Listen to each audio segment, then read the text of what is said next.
Good afternoon, everybody. Thank you for joining me this afternoon's Empire Builder, Real Estate Now or Later. I hope everybody's doing well. The topic today came from a young professional that I've been working with for years. And he asked me, he really wants to start investing in real estate. He was trying to figure out if he should start right now based on where market appreciation and valuations are. And he lives up in the Northeast. So it makes me think about 2008 when I started investing in a certain type of real estate property down in South Carolina.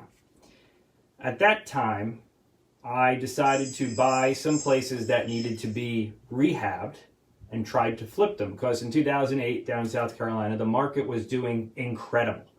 There was nothing you could do wrong at this point down in South Carolina. But ironically, I'm going to tell you where I made the mistake. Gutted the units, tried to flip them. People got them done literally 6 weeks before me, and they sold them for huge profits, okay? My unit with my contractor took just a couple of weeks longer. The market turned, and I could not flip the units. The people backed out of their contracts, and I could not make the profit I did or expected to make. And this is something that happens in real estate cycles. And I'm sharing this with you because I want to tell you what I learned from that process so that it does not happen to you.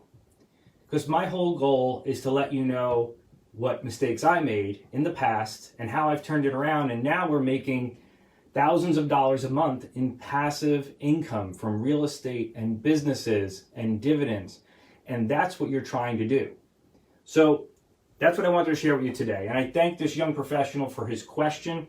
It's been really gets my mind going, and I really want to help young professionals. So if you do have the opportunity, please share this out to any young professionals that are looking at real estate and investments and what should they do? Where should they get started? So I'm going to give you 3 keys, 3 steps for success so that the mistake I made back in 2008 does not happen to you. So good afternoon, Anthony, Tony, Daryl. I'm glad you guys are on. Hope you're doing well.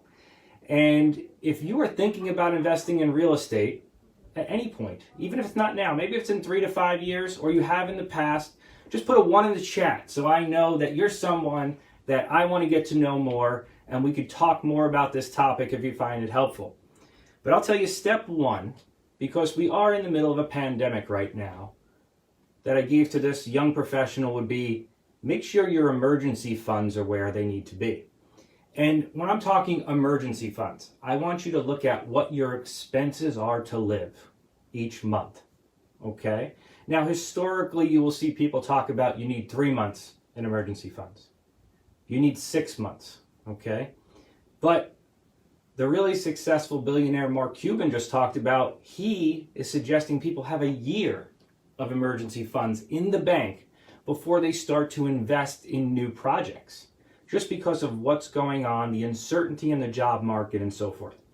So I'm going to tell you that you need to have a minimum of 6 to 12 months in your emergency funds to protect you and your family. You need to protect this foundation before you start investing in other things. So that would be point number 1.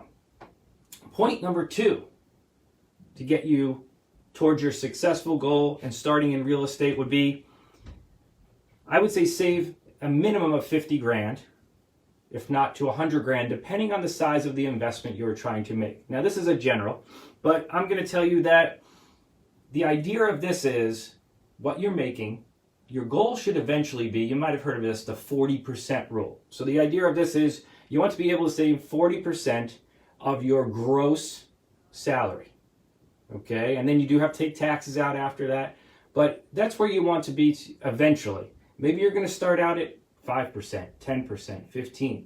But the most wealthy people in our history save close to 40% of their money. And when I say save, they're saving it to invest it. They're not saving it to put it under a mattress or dig in a can in the backyard, okay? If you have a backyard.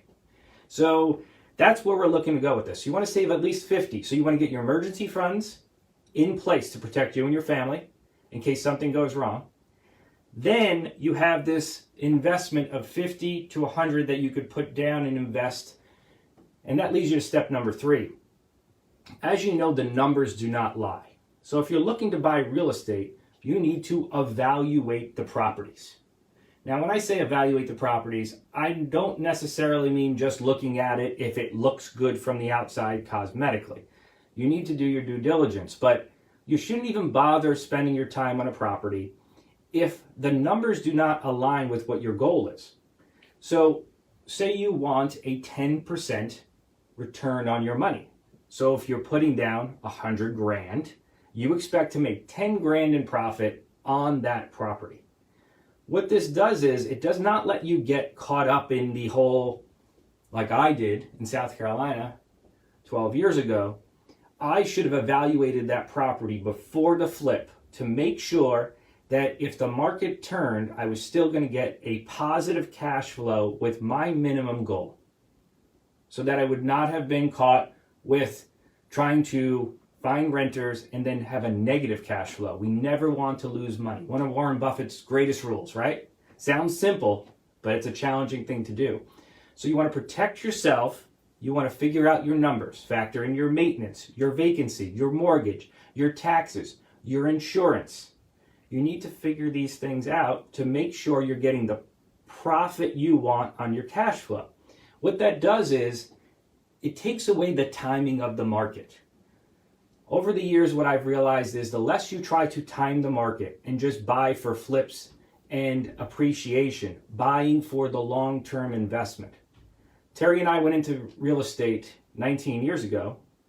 Actually, before we were married, we started our real estate investing for our retirement life. That was what something we were putting away and kept reinvesting so that we would get mailbox money to give us the retirement we wanted, to be able to travel and spend time with the kids and eventually grandkids, right? So that is the most important thing you could do, by factor in the cash flow, buy it based on the numbers and the right factors. That protects you if there is a real estate crash in the next 3 months or 6 months, because no market ever continues to go up, okay? Historically, it's a 7-year peak to trough when it comes to real estate, but it depends when you enter that market. So I appreciate everybody's time.